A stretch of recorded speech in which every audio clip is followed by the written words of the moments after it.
যাদের শরীরে দুইটি দাগ আছে ওই শরীর কখনো জাহান্নামে যাবে না, সে অবশ্যই জান্নাতে যাবে।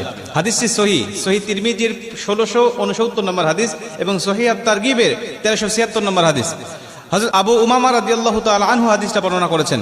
রাসূল সাল্লাল্লাহু আলাইহি ওয়াসাল্লাম বলেন, যাদের শরীরে দুইটা দাগ আছে এবং যাদের শরীর থেকে 2 ফোঁটা তরল পদার্থ নির্গত হয় ওই শরীর কখনো জাহান্নামে যাবে না, সে অবশ্যই জান্নাতে যাবে এবং আল্লাহ পাকের কাছে এই শরীরটা সবচেয়ে প্রিয় শরীর। রাসূল সাল্লাল্লাহু আলাইহি ওয়াসাল্লাম বলেন, 1 নম্বর দাগ হলো যে ব্যক্তি জিহাদের ময়দানে আল্লাহকে খুশি করার জন্য, আল্লাহর দ্বীন কায়েম করার জন্য অথবা আল্লাহর সন্তুষ্টির জন্য যে ব্যক্তি বাতিলের মোকাবেলা করতে গিয়ে শত্রু পক্ষের আঘাতে তার শরীরে ছোট্ট একটা দাগও যদি বসে যায়, এই দাগটা কিয়ামতের ময়দানে সুপারিশ করে বা এই দাগটা থাকার কারণে কিয়ামতের ময়দানে আল্লাহ পাক তাকে জান্নাতে দিয়ে দিবে। নবীজি সাল্লাল্লাহু আলাইহি ওয়াসাল্লাম বলেন, 2 নম্বরে ফরজ ইবাদত সমূহের কোন একটি দাগ যদি তার শরীরে দেখা যায়, যেমন নামাজ পড়তে পড়তে সেজদা দিতে দিতে